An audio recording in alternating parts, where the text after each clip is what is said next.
welcome to another episode of Willie's Ramblings and Pickup Video. Well, this week I went to quite a few stores. I traveled all over the East Coast for work. I'm always traveling all over the place. So while I'm traveling, when I get off work in the evenings, I like to run around and look for arcades or I look for retro game stores, things like that. And go hit some thrift shops, pawn shops. Pretty much hit any place I can think of that may have retro video games in it. And a lot of times I luck out and find stuff. I got quite a few pickups this week, so I had a real good week this week. Before we get to the pickups, though, my buddy Mike, who started Retro Magazine, also the president of Game Gavel, got a hold of the molds for the Atari Jaguar. So he's using these molds to make the console case for the new Retro VGS game console. Now this is going to be pretty neat. Basically it's going to be a cartridge-based console that'll have new retro-inspired games on it. For example, stuff looks like from the old 16-bit era or sooner, that kind of thing. It's pretty exciting. What's really neat is he's making a limited run of clear Atari Jaguar cases and cartridges. So I've got a set of those coming to me. I want to make my Jag a see-through and make me a custom Tempest 2000 cart that everything lights up when you turn it on and stuff. I think that'd be really cool looking. He's taking orders for the clear consoles until tomorrow, unfortunately, before he starts doing the actual run of the retro consoles. These translucent covers were just a test out the molds and everything. And it came out really well. But other than that, let's go ahead and get to the pickups. First thing I picked up, which is pretty awesome, is I found a complete box. Oh my gosh, this thing weighs a ton. Oh, Atari 5200. Awesome. This is the 2-port model. So it doesn't need that special, what do you call it? That RF adapter that has the power that goes into it. So, works really well. It's pretty much like brand new. It was still in its shrink wrap. Not the shrink wrap, but the plastic bag and everything. Pretty awesome. Pretty awesome. And with it, I got some games as well. So let's take a look at some of the games I got with it. First thing I got for it was Centipede, which is okay. It's not too bad. I think it played a lot better with the trackball than with that analog stick controller. Next game I picked up for it was Vanguard. Good arcade game. A little difficult to play on the Atari 5200 with that analog joystick, but I'm going to have to find one of those Wiko joysticks for it. And I also picked up Missile Command, which actually makes use of the analog controller fairly well. A little hard to get used to in the beginning, but once I got used to it, I was able to play the game fairly well. So that was a good game for the analog controller right there. And of course, gotta have Space Invaders. Even though it's quite a bit different from the arcade version, it's still a lot of fun to play. Analog stick hampers it a little bit because it's not a true centering joystick. So when you let off of it, thinking your base is going to stop, it keeps on going. So, gotta keep that in mind.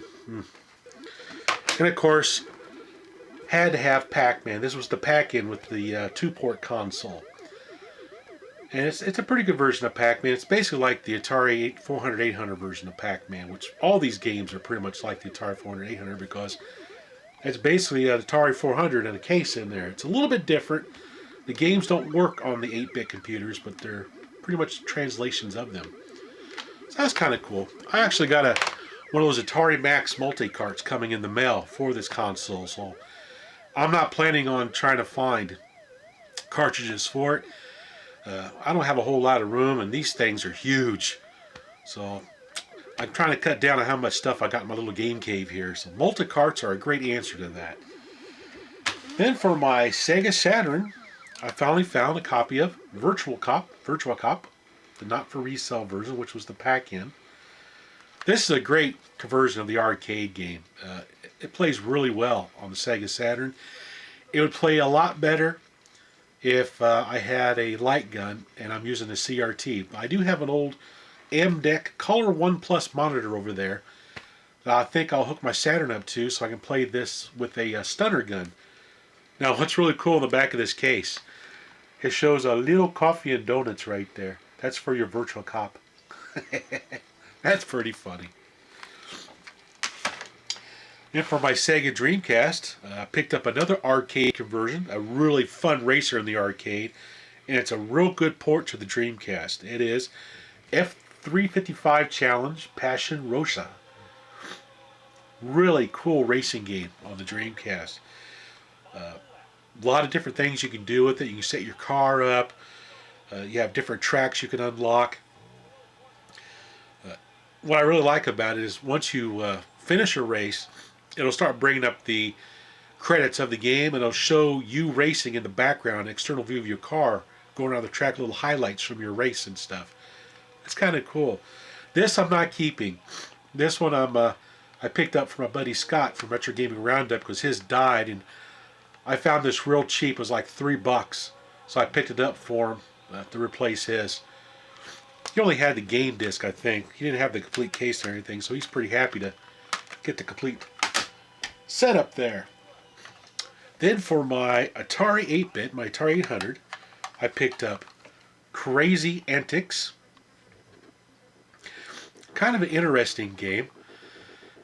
Basically, you're playing this ant in this maze, and you're laying these eggs everywhere. And basically, you're trying to avoid the other ants in the maze. You have this anteater that'll come and try to eat the other ants and you as well. I guess I need to read the instructions on this, but on the cartridge it says, save your anthill from floods, predators, and hostile invaders. I'm not for sure how you destroy the hostile invaders. I think you pick up a little special pellet that makes your egg turn into a bomb, and you drop it in front of them and it destroys them or something. I gotta play this some more. But it's kind of fun. It's not too bad. Next thing I picked up for my Atari 8-bit was Mega Mania. Yeah, Mega Mania. Cool. Great game on the Atari 2600. It's a lot of fun on the Atari 800. It's very colorful, and the sound effects and the sounds are really awesome since we're making use of that great sound chip that's inside the Atari 8-bit line. Pretty happy to find this. This is a great game to have on the Atari 8-bits. Then for my Atari 7800 collection, I picked up Desert Falcon. Kind of a neat 3D isometric shooting game, scrolling shooting game, kind of similar to Zaxxon almost, but you're playing a falcon and you're flying over the Egyptian landscape and picking up gems and different power-ups off the ground. You hop around like a bird when you're on the ground, which is kind of funny. Then you take off and fly, and you shoot weapons and things like that. I never played this game until now. I had no interest in it. I gotta say, it's a lot of fun. I'm kind of glad I picked it up now for my collection. Then the next thing I picked up was Cracked for my Atari 7800. Basically, you're trying to save your eggs from being stolen. It's an interesting concept. It uses a 2-button joystick. You got one button that fires, and another button you push to catch the eggs if you shoot a critter that's stealing one and the eggs dropping to the ground so you can put it back in the nest. It has multiple screens. You have a screen where you can throw eggs at a rooster in a hen house by aligning your arrows on the bottom and the side, and you throw eggs at him. It's kind of cool. Not a bad little game. Again, this is one I wasn't really interested in, but I just picked it up anyway because it was cheap. And I'm kind of glad it did because I do enjoy it. It's not too bad of a game. Then for my PS1, I got a hold of the Ridge Racer 4 plus the Jod Kong limited edition pack. Now that is awesome. Came complete. Now there's the game right there. Also has a turbo edition of Ridge Racer in that case as well. And this controller is way wicked. It's pretty neat. You got a little steering wheel like thing right there. That actually will give you force feedback. So as your car's, hitting the wall, hitting other cars and stuff like that, you'll feel this pushing back on you. And it also becomes harder to steer the slower your car goes as well. So when you're sitting still, you just like, This is awesome. It really makes playing the game a lot of fun, even though I'm not driving with the darn back here. I gotta get used to this. But it's neat. It's pretty cool. And then the last thing I picked up is a classic electronic toy by Milton Bradley called Split Second. Cool. This has 5 different games in it. We have Mad Maze. We got a little dot, and you try to race through the maze to get to the exit as quick as possible. There's some different variations of that where, you know, the maze disappears or the maze is invisible. Then my favorite on here is Space Attack. We have like a little TIE fighter flying around. You got to try to get to the center and shoot it. You have an autocross, like a little car racing game. You have Stomp, where you try to, you know, collect the little LED dots. Then you have Speedball, which is kind of like Snake, where you try to wrap your line around the ball and box it in to capture it. That one's my second favorite game on here. It's a pretty neat game. It's not too bad. So I'm pretty happy to add this to my electronic handheld collection, especially complete in the box. Not very often you find them complete in a box like this. So that's all the pickups for this week. Yeah, I got everything. Yep, no more pickups. So anyway, thanks for watching. Catch you next time.